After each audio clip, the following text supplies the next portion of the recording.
Polytechnic Colleges at narito ako ngayon upang magbahagi sa inyo ng isang kwento na tiyak kapupulutan nyo ng aral. Pero mga bata, mayroon muna akong mga katanungan. Mga bata, alam nyo ba kung ano ang planeta? Wow! Saang planeta kaya tayo nabubuhay? Tama! Nabubuhay tayo sa planet Earth. At dahil dyan, ang ating kwento ay may kinalaman sa mga planeta na pinamagatang nawawala si Pluto na isinulat at ibinahagi ni Melbat Albeltagi. Hatid sa atin ng Let's Read of the Asia Foundation. Tara na at simulan na natin ang kwento. Lumingon si araw sa malayong kalawakan. Isa ba sa aking mga planetang nawawala? Sinabihan niya ang mga planeta na pumila. Isinuot niya ang kanyang salamin at nagbilang. Naku, hindi! Sigaw niya. Saan napunta ang maliit na Pluto? Nilapitan niya si Mercury gamit ang isa sa kanyang mga sinag. Nakita mo ba si Pluto kung nasaan? Kumamot lang si Mercury sa isa sa mga hukay sa kanyang bumbunan. Ang munting bughaw na si Pluto, hindi ko po siya nakita. Saan kaya siya nagpunta? Sagot ni Mercury. Napatingin si Mercury kay Venus at nagtanong, nakita mo ba si Pluto kung nasaan siya? Paano ko malalaman kung saan nagpunta ang nagyayelong munting Pluto na yon? Sagot ni Venus habang sumasabog ang ilan sa kanyang mga bulkan. Lumapit sina Mercury at Venus papunta kay Earth at sabay na nagtanong, nakita mo ba si Pluto kung nasaan? Ang mga alon sa karagatan ay nagtaasan sa ibabaw ng mundo ng Earth. Si Pluto na may kakaibang paraan ng pag-ikot? Tanong niya. Hindi ko masabing nakita ko siya.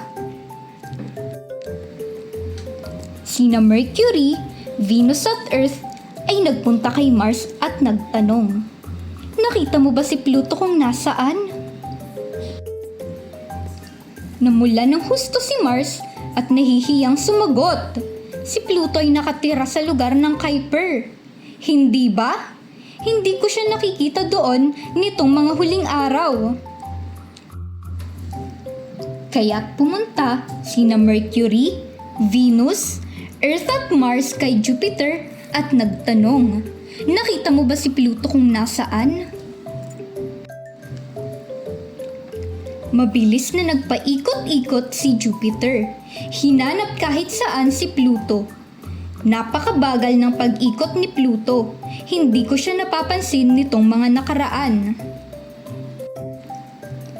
Kaya't nagpunta sina Mercury, Venus, Earth, Mars, at Jupiter kay Saturn at nagtanong, nakita mo ba si Pluto kung nasaan?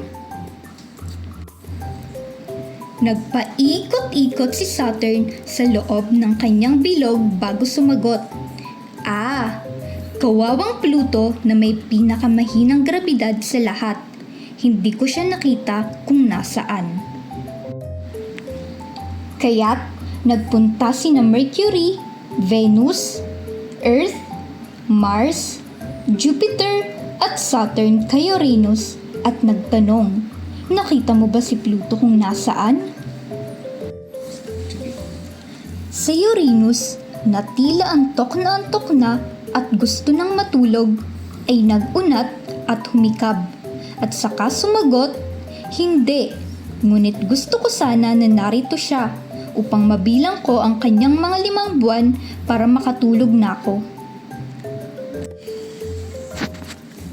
Kaya't nagpunta sina Mercury, Venus, Earth, Mars, Jupiter, Saturn at Uranus kay Neptune na ginaw at nagtanong, nakita mo ba si Pluto kung nasaan? Siya ang iyong pinakamalapit na kapitbahay. Siguradong alam mo kung saan siya naroon. Nagpagpag muna ng ilang nyebe si Neptune at sumagot. Nakita ko siyang nagbabalot ng kanyang mga gamit. Mukha siyang matamlay at malungkot. Ngunit ayaw niyang sabihin kung saan siya pupunta o kaya'y bakit siya aalis. At biglang may narinig ang mga planeta na may umiiyak sa hindi kalayuan. Nagmamadali silang lumapit upang malaman kung ano ang nangyayari. Nakaupo si Pluto mag-isa at umiiyak. Masaya ang ibang planeta na nahanap na nila si Pluto.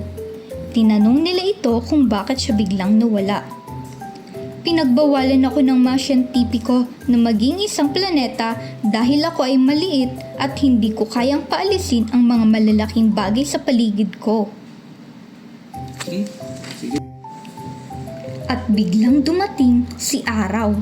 Hindi mahalaga kung ikaw ay maliit, sabi ni Araw nang may pagmamahal na nakapagpaantig sa malamig na puso ni Pluto. Ikaw ay laging magiging bahagi ng ating pamilya, ang pamilya ng solar system. Ang lahat ng planeta ay nagsigawan sa tuwa. Tayo ay isang pamilya, ang pamilya ng solar system. Mga bata, may mga bagay tayo na hindi inaasahan na mangyayari sa ating buhay. Mabilis tayo mag-alinlangan tulad na lang ng nasa kwento natin ngayong araw. Dapat na maging matatag tayo at magkaroon ng tiwala sa sarili upang hindi tayo makulong sa sarili nating kalungkutan.